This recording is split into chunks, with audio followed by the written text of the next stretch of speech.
Hello guys and girls, welcome to Algebra section 6.4. Yep, it's Mr. McGee this time. It's not Miss Mitchell. She let me take on this video for you guys. So we're going to take a look at solving a system of equations by elimination, but we're going to use multiplication this time. Okay, so before we dive into what that means using multiplication, I want you guys to take a look at these review problems just to refresh your memory. Using the appropriate method we've learned already. So we've already learned elimination, which is what they want us to use in the first problem, but they asked us to use substitution in the second and third. So let's make sure we're using the right solution method, okay? And then we'll talk about number 4 in a sec. So just a reminder, when we're solving by using elimination, we can already see first we want to line up our terms, and then these are going to eliminate, right? And then for substitution, we're going to want to solve for y, which they've already done for us, so we can substitute this in for y. So you guys go ahead and pause the video. Actually, you know what? Let's look at number 4 first.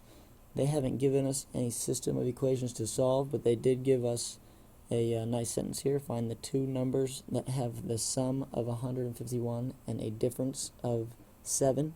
So it looks like we're going to have to set up our own system of equations, one using the sum of two numbers and another using the difference of two numbers. Okay, so you guys go ahead and pause the video and get started on going through the review problems, and then we'll take a look at using multiplication. Alright? Okay guys, welcome back. I hope the review went well. Now we're going to take a look at solving by elimination using multiplication. So it might sound intimidating, but it shouldn't be, because it's basically the exact same thing that we have been doing for elimination. It's just adding one simple step, and that is multiplication.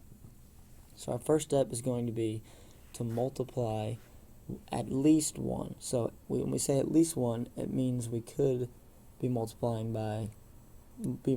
both equations. So we're going to multiply at least one equation until the two equations contain opposite terms. And what that means is, if we look down at our first equation, we want our y's to be able to cancel. So we want one to be a positive 2y, and we want one to be a negative 2y. So if we multiply the first equation by a negative 2, that will give us a negative 2y and a positive 2y, and those will be able to cancel.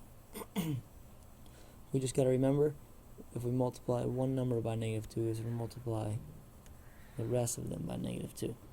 Okay, so after we multiply at least one equation, then we can add or subtract the equations and eliminate, and then we can, for step 3, we can substitute our value back into one of our first equations. Okay, so let's go ahead and take a look at number 1. So as we said, we're going to multiply the first equation by negative 2, and that will give us a negative 4x minus 2y equals negative 46. Okay, then we're just going to drag over the same equation we already have, because our 2y and our negative 2y will cancel.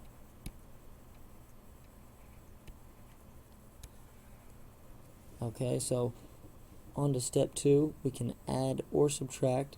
Since we have a negative 2 and a positive 2, we're going to add these equations together, and our 2y is going to cancel.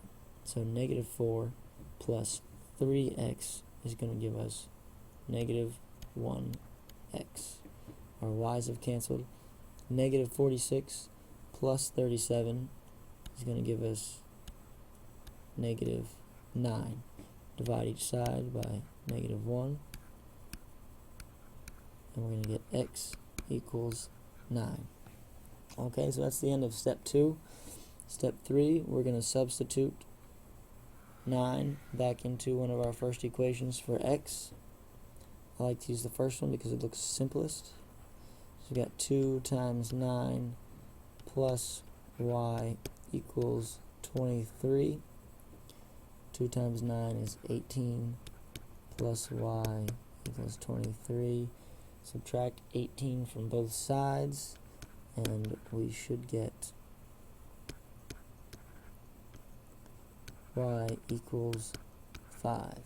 Okay, so we're not done yet because we have to write the coordinate for the solution, and our coordinate is going to be 9, 5, and that is our final answer.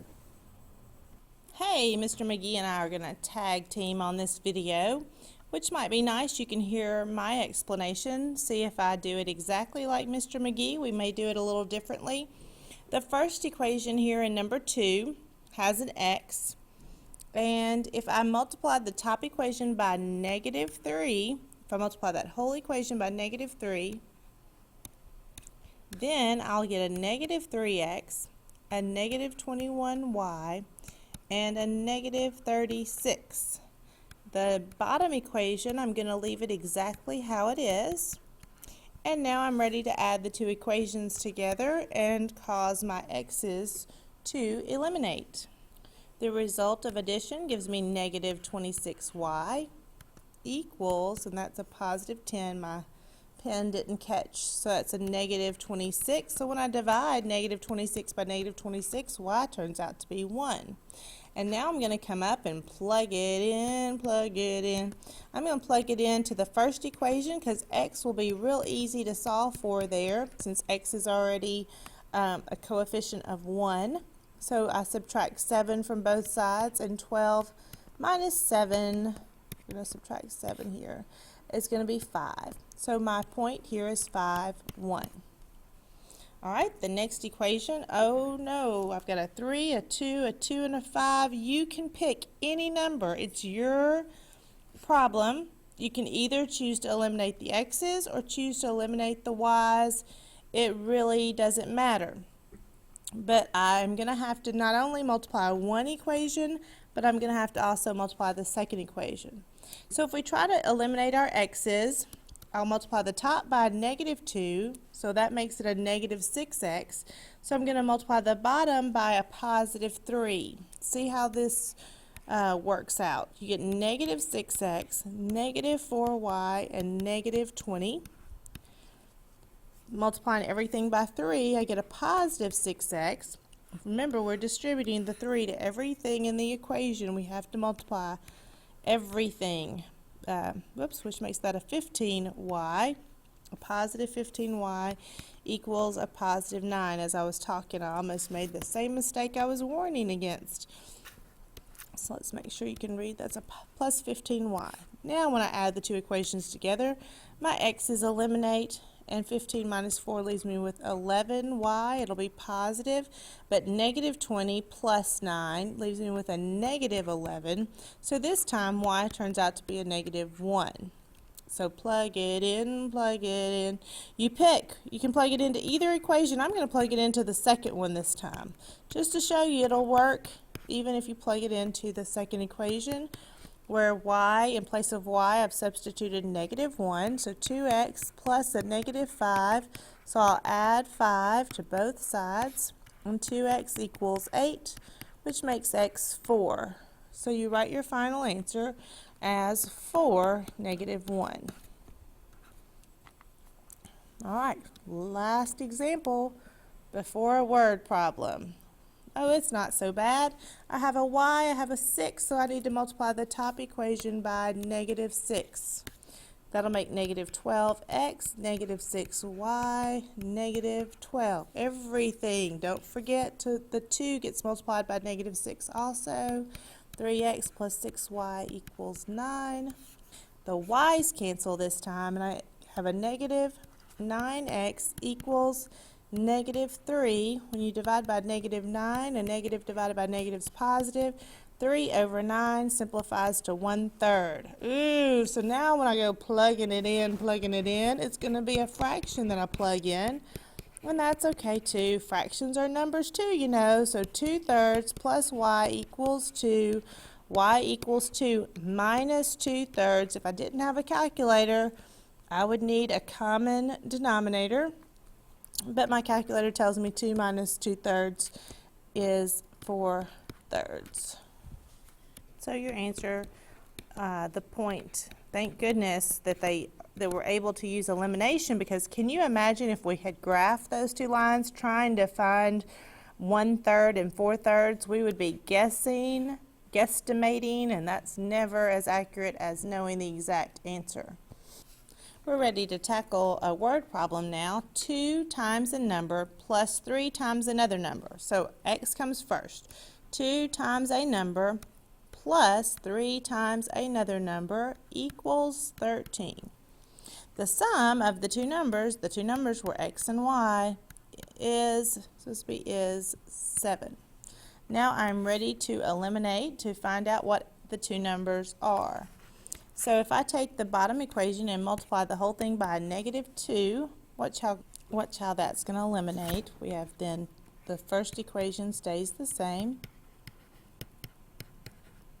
So -2 gets distributed to everything in the second equation. So it's -2x, -2y equals a -14. Whoops, I don't mean to have a eraser. Here we go. So this cancels, and y equals -1. So if I know what y is, I plug it in to find x. So add 1 to both sides, and x is 8. So the two numbers, whether they're x or y, z or p, whatever you chose your variables to be, the two numbers have to be 8 and -1. The order here probably isn't as important because we're not necessarily talking about lines. We're talking about two numbers that follow the stipulations provided in the word problem. I hope you enjoyed having Mr. McGee for part of this video. I want you to check your progress on 6 and 7. Have a great day.